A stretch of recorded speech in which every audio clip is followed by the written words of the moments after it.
गढ़वा में भीम आर्मी प्रमुख चंद्रशेखर रावण का हुआ भव्य स्वागत। शहर में प्रवेश करते ही चंद्रशेखर ने बाबा साहब भीमराव अम्बेडकर की प्रतिमा पर किया माल्यार्पण। चंद्रशेखर की एक झलक पाने को हजारों की संख्या में उनके चाहने वालों की उमड़ी भीड़। गढ़वा के टाउन हॉल मैदान में हजारों कार्यकर्ताओं को किया संबोधित, कहा किसी भी कीमत पर भारतीय संविधान पर नहीं आने देंगे आंच। कार्यकर्ताओं को नसीहत देते हुए बाबा साहब के विचारों को घर घर तक पहुंचाने की है जरूरत। आइए देखते हैं अब खबरें विस्तार से। खबर गढ़वा जिले से है, जहां भीम आर्मी प्रमुख सह आजाद समाज पार्टी राष्ट्रीय अध्यक्ष चंद्रशेखर आजाद का गढ़वा जिले के टाउन हॉल मैदान में आयोजित बहुजन आज भी गुलाम क्यों एक विशेष कार्यक्रम में शरीक हुए। सभा को संबोधित करने से पहले उन्होंने दिल्ली के जंतर मंतर देश की कुश्ती महिला पहलवानों के आंदोलन को कमजोर करने व केंद्र सरकार के इशारों पर महिला पहलवानों पर लाठीचार्ज व अत्याचार पर दुख व्यक्त करते हुए कहा कि बहनों के साथ हमारी गैर मौजूदगी का नाजायज फायदा उठाया है। उन्होंने कहा केंद्र सरकार बृजभूषण शरण सिंह पर लगे आरोपों पर पर्दा डालने का पुरजोर प्रयास कर रही है। उन्होंने कार्यकर्ताओं को संबोधित करते हुए कहा कि भीम आर्मी का एक एक कार्यकर्ता निडर और बाबा साहब भीमराव अम्बेडकर के लिखे संविधान को मानने वाले लोग हैं, जो जन जन तक उनके विचारों को स्थापित करने में कामयाब होंगे। उन्होंने अपने संबोधन में मुख्य रूप से SC, ST, OBC व माइनॉरिटी भाइयों से अपील करते हुए कहा कि बाबा साहब के मूल उद्देश्य जो उन्होंने कहा था शिक्षित बनो, संगठित रहो और संघर्ष करो को आगे बढ़ाते हुए शिक्षा को शेरनी का दूध बताया और कहा शिक्षा वह शेरनी का दूध है जो पिएगा वो दहाड़ेगा। इसलिए हमारे बहुजन समाज को सबसे पहले शिक्षा पर विशेष बल देने की आवश्यकता है, ताकि आने वाला युवा पीढ़ी शिक्षित होकर अपने संवैधानिक अधिकारों की बात कर सके और बाबा साहब द्वारा दिए गए संविधान की रक्षा कर सके। आपको बताते चले कार्यक्रम में पलामू प्रमंडल के लातेहार, गढ़वा तीनों ही जिलों से हजारों की संख्या में उपस्थित है। आइए देखते हैं गढ़वा से कार्यक्रम की ground reporting the news revolution संस्थापक अजय सिंह के साथ। नमस्कार, आप देख रहे हैं द न्यूज रेवोल्यूशन। इस वक्त मैं उपस्थित हूँ गढ़वा जिले के अरुण कुमार राम टाउन हॉल मैदान में, जहाँ पर चंद्रशेखर रावण जी का आगमन होना है और आज उनके लिए पूरा पलामू, गढ़वा, लातेहार से उनके भीम आर्मी के कार्यकर्ता और आजाद समाज पार्टी के तमाम कार्यकर्ता जोश और खरोश के साथ यहाँ उपस्थित हुए हैं। हमारे चैनल के साथ लगातार भी बने रहिए। मैं ग्राउंड रिपोर्टिंग आज यहाँ से आपको लाइव दिखाता हूँ। मैं अजय सिंह, कैमरामैन धर्मेंद्र के साथ द न्यूज रेवोल्यूशन के लिए। जो पहलवानों का, महिला पहलवानों का जो आंदोलन चल रहा है उसमें आज पुलिस ने, क्योंकि आज मुझे यहाँ आना था, हमारे कार्यकर्ताओं ने खून पसीने की कमाई से एक एक पैसा जुटा के रैली रखी थी। मैं यहाँ आया, उसकी गैर मौजूदगी का फ़ायदा उठा के जो महिला पहलवान वहाँ बैठे हुए हैं उनके साथ मारपीट की, उनका टेंट उखाड़ दिया। और जो किसान आंदोलन में आ रहे थे, महिला आज पंचायत थी, महिला सम्मान पंचायत, जो उसमें हमारी महिला नेता आ रही थी, उनको भी रोक दिया, हमारे कार्यकर्ताओं को गिरफ्तार किया है। तो ये सरकार ने संविधान की, लोकतंत्र की हत्या की है, तानाशाही दिखाई है। सरकार से हम लोग हिसाब मांगे, बहुत जल्द हम लोग दिल्ली पहुंच के सरकार से इसका हिसाब मांगे और धरना जहां चल रहा था वहीं चलेगा, ऐसा भी हमने तय किया। पूरी सरकार अपराधी के संरक्षण में खड़ी है और जब अपराधी को खुलेआम छूट मिली हो कि मीडिया पे आके अपनी बात रखे और महिला पहलवानों का चरित्र हनन करे, आप सबको हमें समझना चाहिए कि पिछले 6-7 साल में ट्रेंड हुआ है कि अपराधियों के पक्ष में पंचायत होती है, अपराधियों के पक्ष में यात्रा निकल जाती है और बीजेपी अक्सर, जहां अपराधी बीजेपी जुड़ा होता है, बीजेपी के लोग चुप्पी थाम लेते हैं। उनकी महिला नेता भी, पुरुष नेता भी, वही प्रधानमंत्री जो बहन बेटियों के सम्मान में जब वो मेडल जीत के लाई बड़े बड़े दावे कर रहे थे, आज वो 2-4 किलोमीटर की दूरी पे वहाँ से उनको एक बार उनकी तकलीफ नहीं दिखाई दे रही, उनके आंसू नहीं दिखाई दे रहे, उनकी कमर पर पड़ती लाठियाँ दिखाई दे रही। तो मैं मानता हूँ ये सरकार की कथनी करनी में फ़र्क है और ये वोट के लिए तमाम तरह के आयोजन करती हैं। बाकी इनके जनता के, जनहित के मुद्दों से कोई सरोकार नहीं, चाहे बेटियों का अपमान हो, चाहे किसानों, महिलाओं का, नौजवानों का, मजदूरों का अपमान हो, इससे कोई मतलब सरकार को नहीं। 2024 चुनाव के लिए घोड़े पर नहीं सवार होने दिया जा रहा है, जान मूछ नहीं रख सकते हैं दलित। आप कैसा बदलाव लाएंगे समाज में? मानसिकता तो नहीं बदल रही है? नहीं, बदलेगी। हमने तय किया कि अब हमारे लोग किसी के भरोसे नहीं रहेंगे, अपनी राजनीतिक ताकत बनाएंगे। क्योंकि काशीराम साहब कहते थे जिस समाज के पास राजनीतिक शक्ति होती है उनकी बहन बेटियों के साथ अन्याय अत्याचार नहीं होता, न इनके अधिकार को छीन पाता है। यहाँ भारत में वोट का अधिकार जो है सबसे बड़ी शक्ति है, करोड़ों रुपए से भी ताकतवर। उस वोट की शक्ति को संगठित करने का प्रयास हम लोग करेंगे आज़ाद समाज पार्टी काशीराम के लिए। गढ़वा आने का मकसद? गढ़वा से मुझे बड़ा प्यार है। गढ़वा पलामू मान्यवर काशीराम साहब आया करते थे, मैं तो उनके आदर्शों पर चलने काम कर रहा हूँ, इसलिए मैं गढ़वा आया। और मैं जानता हूँ ये क्रांतिकारी जगह है, इस क्षेत्र में इन्हें क्रांतिकारी बदलाव किए। मुझे लगता है आज़ाद समाज पार्टी को यहाँ सबसे पहले जो है अवसर और सम्मान मिलेगा। 2024 में चुनाव के लिए इसके लिए पार्टी के जो लीडर्स हैं वो तय करेंगे। मेरा काम है पार्टी के काम को आगे बढ़ाना। मैं तो पार्टी का एक सामान्य कार्यकर्ता हूँ। तैयार करने वाले, लॉन्च करने वाले हैं, जिससे कि यहाँ सामाजिक संगठन के साथ हमारा राजनीतिक संगठन आज़ाद समाज पार्टी काशीराम भी तेज़ी से आगे बढ़े। और क्योंकि 2024 का भी चुनाव है, उसके बाद यहाँ विधानसभा का भी चुनाव है, इन सभी चुनावों में आज़ाद समाज पार्टी मजबूती से चुनाव लड़ेगी। इसलिए आज़ाद समाज पार्टी के संगठन को तैयार करने के लिए आज रात में भी हमारी मीटिंग है और बहुत जल्द जो है उस संगठन को हम लोग डिक्लेयर भी करेंगे। यहाँ जो सरकार है वर्तमान की, मैंने इतने सारे मामले आपको गिनाए, रोज़ हत्या, बलात्कार, तमाम तरह की मुसीबतें और नए अवसर कुछ नहीं मिल रहे हैं। इसलिए अब हमारे लोग किसी के भरोसे नहीं रहेंगे, अपनी ताकत स्वयं बनाएंगे और मेहनत करके आगे बढ़ेंगे। जैसे हम अन्य स्टेटों में आगे बढ़ रहे हैं, अभी उत्तर प्रदेश में नगर निकाय के चुनाव हुए, वहाँ भी हमारी पार्टी जो है उसने अच्छा प्रदर्शन किया। इस तरह से हम झारखंड में भी अच्छा प्रदर्शन करेंगे। मैं बस यहाँ एक चीज़ चाहता हूँ कि जो गुलामी लंबे समय से चली आ रही है उसको काटो, उस बेड़ियों को काट दो। मैंने तो सुना अगर नहीं काट पा रहे तो उस टांग को काट दो, इसमें बेड़ी पटी है, लेकिन इस गुलामी की बेड़ियों को काटो, अपने पैरों पे खड़े हो। क्योंकि जब तक आप अपने पैरों पे नहीं खड़े होंगे, कोई आपको जो है कोई सम्मान नहीं देगा। आपको अपने पैरों पे खड़ा होना पड़ेगा। जो नौजवान पढ़ रहे हैं, मैं उनसे भी कहना चाहता हूँ, खूब अच्छे से पढ़ाई करो। जो पढ़ रहे हैं वो खूब अच्छे से पढ़ाई करो, क्योंकि शिक्षा ही शेरनी का वो दूध है जो पिएगा और दहाड़ेगा। जैसे मंच पे बोलते हैं ना, ये पढ़े लिखे लोग हैं, आप भी पढ़े लिखो, रोजगार के पीछे चलो। और अगर ये सरकारें आपको रोजगार ना देने का मन बना ले तो फिर अपनी सरकार बना लो।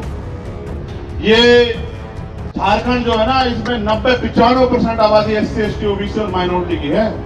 मैं इसको बहुत करीब से देखता हूँ। मैं मान्यवर काशीराम साहब पलामू गढ़वा बहुत आए, मैं भी आने की इच्छा रखता हूँ और चाहता हूँ कि यहाँ से कोई गरीब का बेटा भी आगे बढ़े। लेकिन आनंद तब आएगा जब आप अपनी जिम्मेदारी समझोगे। अकेला चंद्रशेखर क्या करेगा आप बताओ?